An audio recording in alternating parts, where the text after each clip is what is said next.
hari esok. Dan sungguh Allah Maha teliti terhadap apa yang kamu lakukan. Dan janganlah kamu seperti orang-orang yang lupa kepada Allah, sehingga Allah menjadikan mereka lupa apa dengan diri sendiri. Mereka itulah orang-orang fasik. Maha benar Allah dengan segala firman-Nya. Assalamualaikum warahmatullahi wabarakatuh. Imran ayat 102 sampai 103 dan terjemahan surat Al-Hasyr ayat 18 sampai 19. Aku berlindung kepada Allah dari godaan syaitan yang terkutuk dengan menyebut nama Allah yang Maha Pengasih lagi Maha Penyayang. Wahai orang-orang yang beriman, bertakwalah kepada Allah sebenar-benar bertakwa kepadanya, dan janganlah kamu mati kecuali dalam keadaan muslim. Dan berpegang teguhlah kamu kepada agama Allah, dan janganlah kamu bercerai-berai, dan ingatlah nikmat Allah kepadamu ketika kamu dahulu bermusuhan. Lalu Allah mempersatukan hatimu sehingga dengan karunia-Nya kamu menjadi bersaudara, sedangkan kamu berada dari sana. Demikianlah Allah menerangkan ayat-ayat-Nya kepadamu agar mendapatkan petunjuk dengan menyebut nama Allah yang Maha Pengasih lagi Maha Penyayang. Wahai orang-orang beriman, bertakwalah kepada Allah, dan hendaklah setiap orang memperhatikan apa yang telah dibuatnya untuk hari esok. Dan sungguh Allah Maha teliti terhadap apa yang kamu lakukan. Dan janganlah kamu seperti orang-orang yang lupa kepada Allah, sehingga Allah menjadikan mereka lupa apa dengan diri sendiri. Mereka itulah orang-orang fasik. Maha benar Allah dengan segala firman-Nya. Assalamualaikum warahmatullahi wabarakatuh.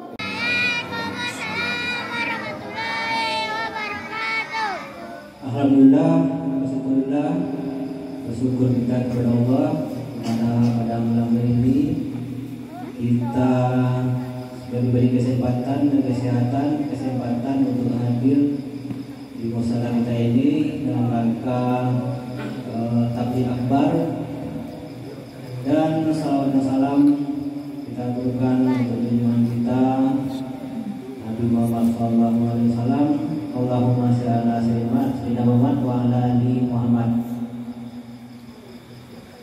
Yang kami hormati Pak Ustaz Saidul Amin beserta rombongan, yang kami hormati Bapak RW 12, yang kami hormati Bapak RW 04, yang kami hormati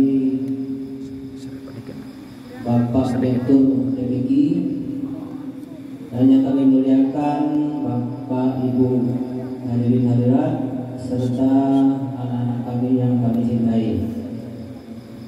Beberapa hal yang dapat kami sampaikan. Yang pertama yaitu hampir 2 tahun kita tidak melaksanakan wirid di musala kita ini karena kita dilanda pandemi COVID-19. Untuk itu hari ini kita mulai kembali dengan takbir akbar. Mungkin kita selanjutnya merencanakan untuk wirid kita isi lagi wirid kita mungkin sekali 2 minggu untuk keramaian masjid kita ini. Dan kalau dapat kami sampaikan lagi, yang kedua itu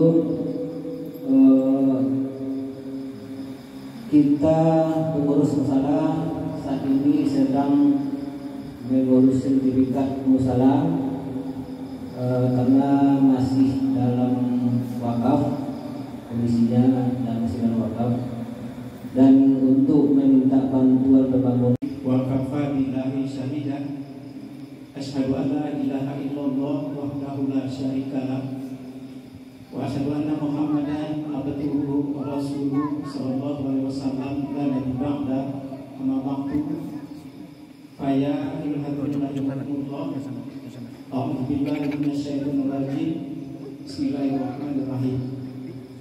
Mendapat akreditasi A ini luar biasa. Alhamdulillah. Anak-anak sekalian, sebenarnya Bapak mau nyanyi dulu nih. Iya, Pak. Boleh Bapak nyanyi? Boleh. Alhamdulillah. Mau kamu dengarkan? Mau tidak bersuara? Saya boleh jadi anak. Tidak mau. Ya. Bapak juga boleh TPA dulu, TPI kalau sekarang. Ya, Bapak senang nyanyi, jadi langsung butuh Bapak nyanyi. Iya.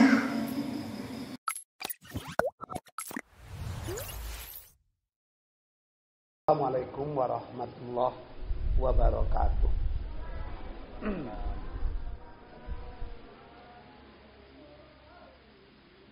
Alhamdulillahilladzi arsala rasulahu bil huda wa dinil haqq liyuzhirahu 'ala ad-dini kullih walau karihal musyrikun.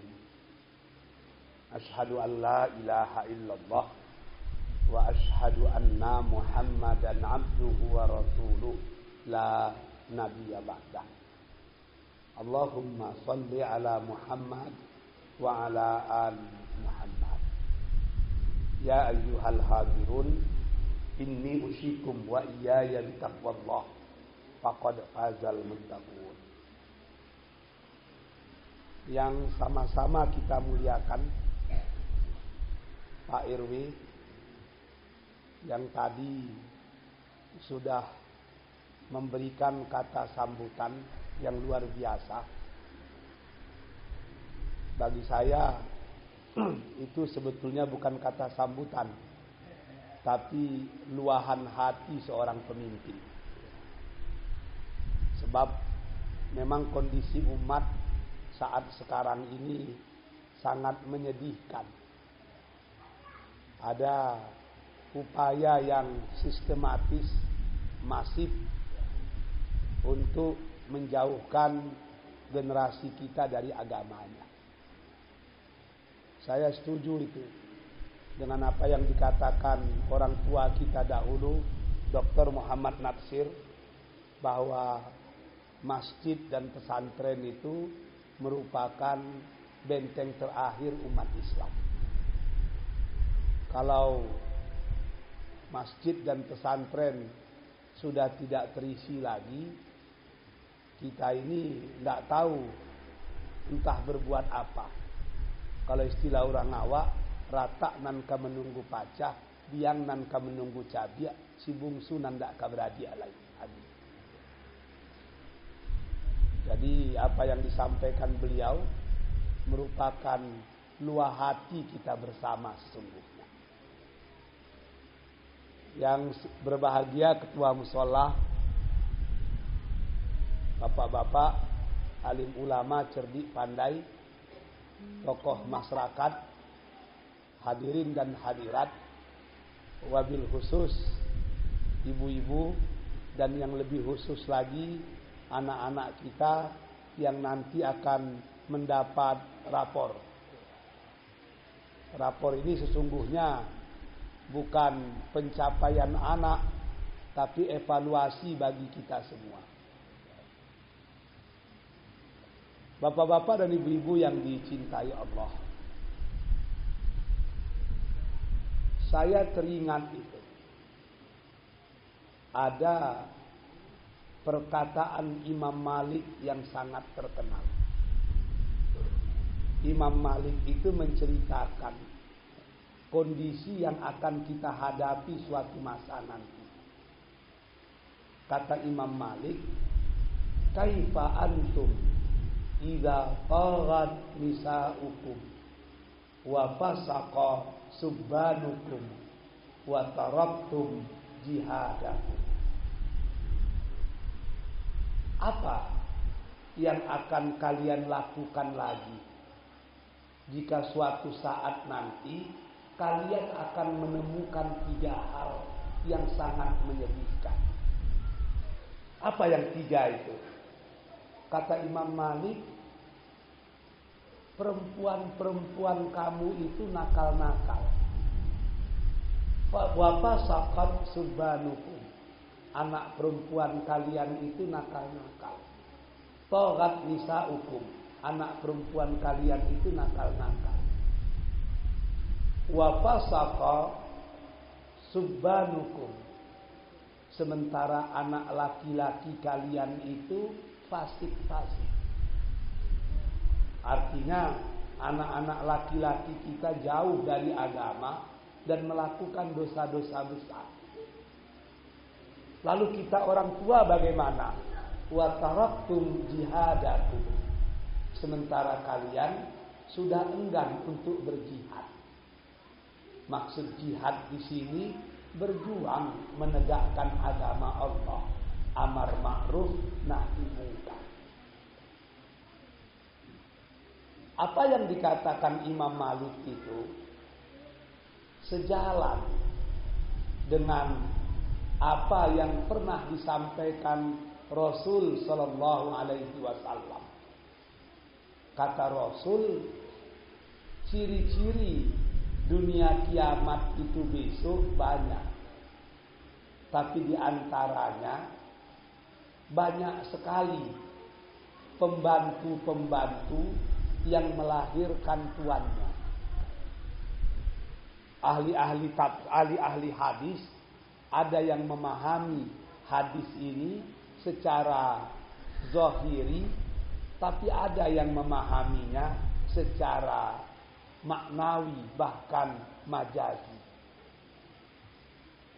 Bagi yang memahami secara zahiri, memang nanti suami istri serba sibuk sehingga perselingkuhan antara suami dengan pembantu itu akan menjadi hal yang biasa. Maka pembantu-pembantu banyak melahirkan anak tuannya. Ada yang memahami seperti itu. Tapi saya lebih cenderung dengan ahli-ahli hadis yang memahaminya secara majazi. Apa itu?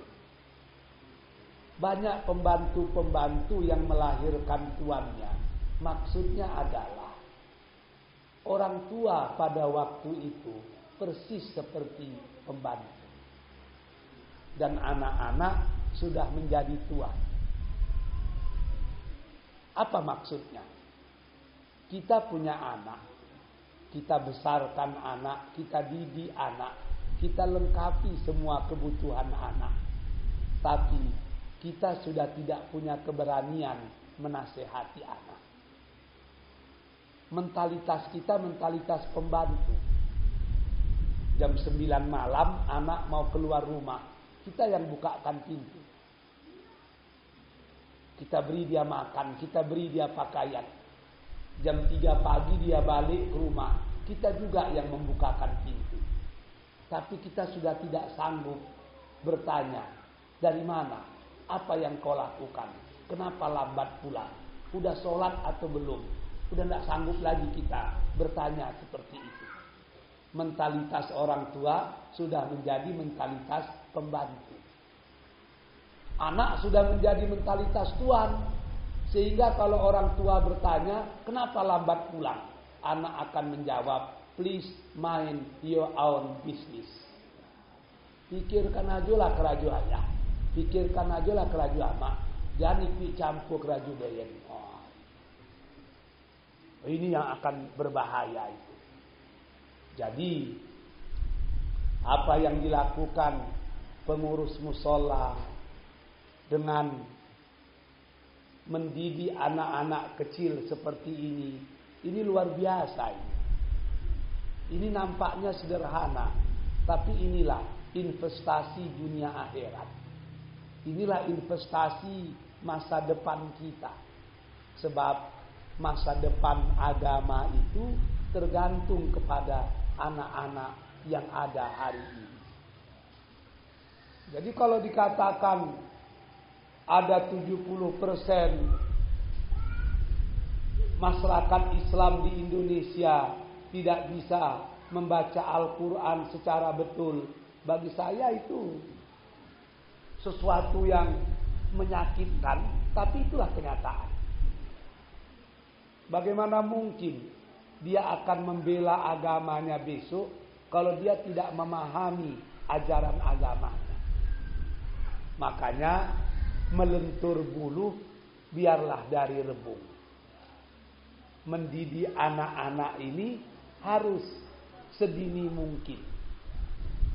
Makanya saya teringat itu konsep pendidikan anak yang diajarkan Ali bin Abi Thalib kepada kita. Kata Ali itu konsep pendidikan anak mengikut umur. Ketika anak berumur 1 sampai 7 tahun, manjakan saja. Dimanjakan. Sebab pada waktu umur 1 sampai 7 tahun, anak-anak itu belum banyak permintaannya. Kalaupun makanan, paling-paling dia beli martabak. Paling-paling minta beli bonbon. Paling-paling minta beli es krim. Minta beli coklat. 1 sampai 7 manjakan. Bahkan saya belum pernah mendengar itu. Ada anak umur 6 tahun minta Innova dengan ayahnya. Tidak ada. 1 sampai 7 manjakan. Tapi ingat kata Ali, begitu anak masuk umur 8 sampai 16 tahun sampai 15 tahun itu harus disiplin, harus tegas. Makanya dalam hadis sahih dikatakan anak sudah diperintahkan untuk sholat ketika berumur 7 tahun. Kalau umur 10 tahun dia tidak juga melaksanakan sholat, itu boleh dipukul. Tapi memukul dengan cara mendidik, bukan memukul dengan cara menyiksa. Jadi 1 sampai 7 manjakan saja. Manjakan. 8 sampai 15 harus tegas. Di sini pembinaan syahsiah seorang anak itu dimulai. Ketika anak kita berumur 8, 9, 10 sampai 15 itu harus tegas. Kalau dia keluar rumah dengan siapa dan kemana. Kalau dia punya handphone, sering-seringlah lihat siapa saja yang diteleponnya. Kalau dia buka internet, dia punya iPad, punya smartphone, sering-sering dibuka historinya. Apa saja yang dilihat dan ditontonnya. Harus tegas. 8 sampai 15 tahun itu tegas. Tapi kata Ali, begitu anak-anak berumur 16 tahun, tidak bisa lagi tegas. Anak-anak itu dirangkul. Anak-anak itu dianggap seperti sahabat. Sehingga anak menganggap ayahnya seperti sahabatnya. Anak menganggap ibunya seperti temannya. Sebab pada masa-masa 16 ke 22 tahun, biasanya anak itu lebih dekat ke teman daripada ke orang tua. Maka pada masa itu, orang tua harus bijak menempatkan diri sebagai sahabat bagi anak-anaknya. Sehingga apapun yang dilakukan anak-anak, orang tua tahu. Apapun masalah yang terjadi pada anak-anak tidak malu-malu mendiskusikannya kepada orang tuanya. Sebab dia menganggap orang tuanya lah yang paling dekat dengan dia. Jadi kalau pada masa 16 ke 22 kita masih keras, kita tidak peduli dengan anak, jangan salahkan ketika anak punya masalah dia mengadu ke orang lain. Kalau teman tempat dia mengadu orang baik, tidak ada masalah. Kalau tidak, inilah pangkal dari semua permasalahan. Jadi bagi kita yang punya anak umur 16 ke 22, rangkul betul anak-anak itu.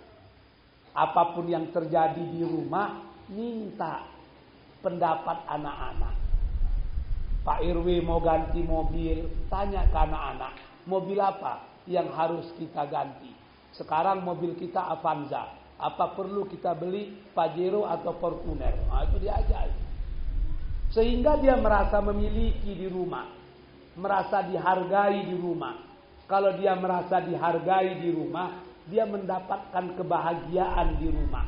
Kalau dia sudah mendapatkan kebahagiaan di rumah, dia tidak mencari kebahagiaan di luar rumah. Sebab rumah sudah menjadi surganya. Ini yang dikatakan Rasul, baiti jannati. Diterjemahkan ke dalam bahasa pesisir selatan, bahasa sahabat saya Ustadz Afrizal ini, baiti jannati. Kalau diterjemahkan ke dalam bahasa pesisir selatan, kira-kira maksudnya my home is my paradise. Lalu ketika sudah lewat umur 22 tahun, bagaimana cara mendidik anak?